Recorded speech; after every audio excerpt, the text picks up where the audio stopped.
Hello all, ఎలా ఉన్నారండి? అందరూ బాగున్నారా? నేనైతే చాలా చాలా బాగున్నాను. మీరందరూ కూడా బాగుండాలని మనస్ఫూర్తిగా కోరుకుంటున్నాను.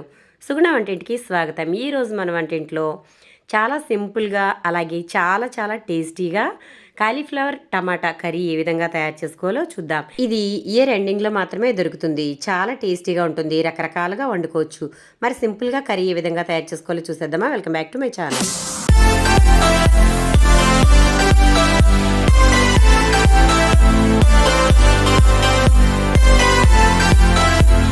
ముందుగా నేను ఇక్కడ ఒక కాలీఫ్లవర్ అయితే తీసుకున్నాను. ఇది ఒక పువ్వు మాత్రమే తీసుకున్నానండి. ఇప్పుడు ఇది మనం కట్ చేసుకోవాలి. ఇది కట్ చేసుకోవడానికి ముందుగా మీకు ఒకటి చెప్తానండి. దీంట్లో చాలా పురుగులు ఉంటాయి. చాలా జాగ్రత్తగా అణువణువు చూసుకుంటూ ఇది బాగు చేసుకోవాలండి. లేదంటే చిన్న చిన్న పురుగులు ఉంటాయి దీంట్లో. అలాగే గుడ్లు కూడా ఉంటాయి.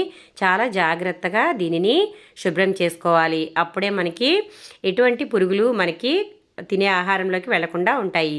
ఇలా చిన్న చిన్న ముక్కలుగా కట్ చేసుకోవాలి. కట్ చేసుకున్న తర్వాత నేనైతే ఇక్కడ జాగ్రత్తగా చూసి కట్ చేశానండి. ఆ తర్వాత ఇంకా ఎక్కడైనా ఉండిపోయాయేమో అని మనకి అనుమానంగా ఉంటే గనక ఈ విధంగా చేయండి. నేను ఇక్కడ ఒక గిన్నెలో గోరువెచ్చటి నీళ్ళు అయితే తీసుకున్నాను. ఇవి గోరువెచ్చటి కన్నా కొంచెం వేడిగా ఉన్నాయి.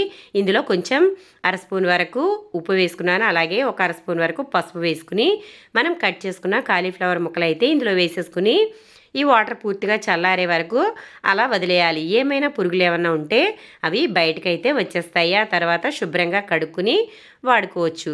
చూసారు కదా, ఈ టిప్ నచ్చితే కనుక ఫాలో అవ్వండి. అలాగే ఇవి వాటర్ అంతా కూడా పూర్తిగా చల్లారే వరకు ఇవి వదిలేయాలండి. ఇంకా మనం కర్రీ అయితే ఏ విధంగా ప్రిపేర్ చేసుకోవాలో చూసేద్దాం. ఇప్పుడు నేనైతే స్టవ్ అయితే వెలిగించి బాండీ పెట్టేశాను. బాండీ వేడెక్కిన తర్వాత ఆయిల్ వేసుకోవాలి. కర్రీకి సరిపడా ఆయిల్ వేసుకోవాలండి. ఇది కొంచెం ఆయిల్ ఎక్కువగా ఉన్నా కూడా కర్రీ అనేది చాలా టేస్టీగా ఉంటుంది. మనకి రేర్గా దొరుకుతుంది కాబట్టి ఇది చాలా రకాలుగా అయితే చేసుకోవచ్చు. ఈ రకంగా అయితే చాలా సింపుల్గా టేస్టీగా అయితే బాగుంటుందండి కర్రీ. ఇప్పుడైతే నేను ఆయిల్ వేడెక్కిన తర్వాత ఉల్లిపాయలు అయితే వేసేసాను. ఉల్లిపాయలు ఈ విధంగా కొంచెం ఎర్రగా వేగాలి. ఇలా వేగిన తర్వాత ఇప్పుడు మనం టమాటా అయితే వేసుకోవాలి. కాలీఫ్లవర్లో టమాటా ఎక్కువగా వేసుకోవడం వల్ల కర్రీ అనేది బాగుంటుంది.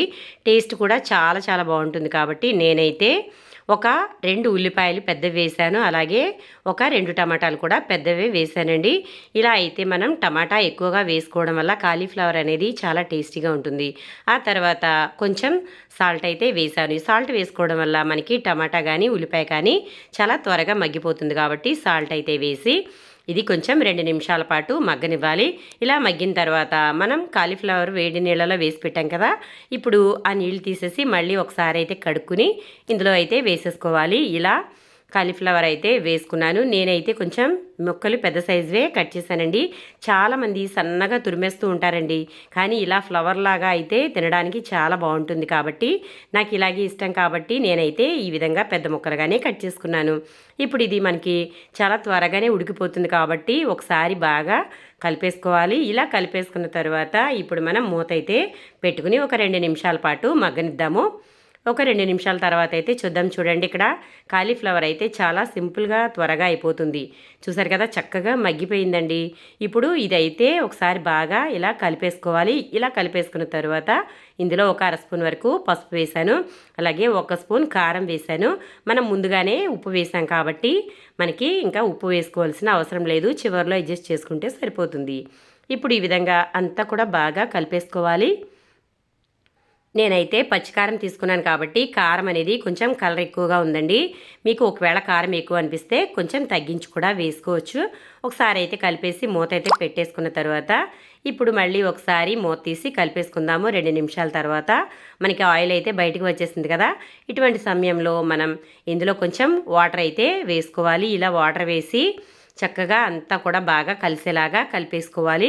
ఇలా కలుపుకున్న తర్వాత ఇది కొంచెం సేపు అయితే మూత పెట్టేసి దగ్గరగా రానివ్వాలండి. అంతేనండి, చాలా సింపుల్గా కర్రీ అయితే రెడీ అయిపోతుంది.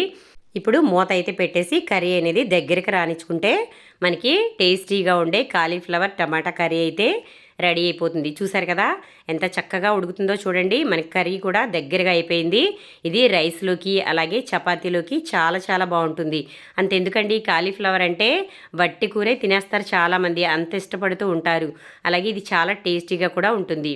మరి చూసారు కదా, నచ్చిందా? వీడియో నచ్చితే లైక్ చేయండి, షేర్ చేయండి, సబ్స్క్రైబ్ చేయండి. చాలా సింపుల్గా టేస్టీగా ఎక్కువ పదార్థాలు లేకుండా చాలా టేస్టీగా ఉండే కాలీఫ్లవర్ కర్రీ అయితే రెడీ అయిపోయింది. మరి వీడియో నచ్చితే లైక్ చేయండి ఫ్రెండ్స్. చూసారు కదా, మీరు ఏ విధంగా కాలీఫ్లవర్ అనేది తయారు చేస్తారో నా కామెంట్ సెక్షన్లో కామెంట్ పెట్టండి. చాలా బాగుంటుందండి కర్రీ అయితే. మనం టమాటా ఎక్కువ వేసాం కాబట్టి చాలా చాలా బాగుంటుంది. మరి నచ్చిందా? నచ్చితే కనుక లైక్ చేయండి, షేర్ చేయండి, సబ్స్క్రైబ్ చేయండి.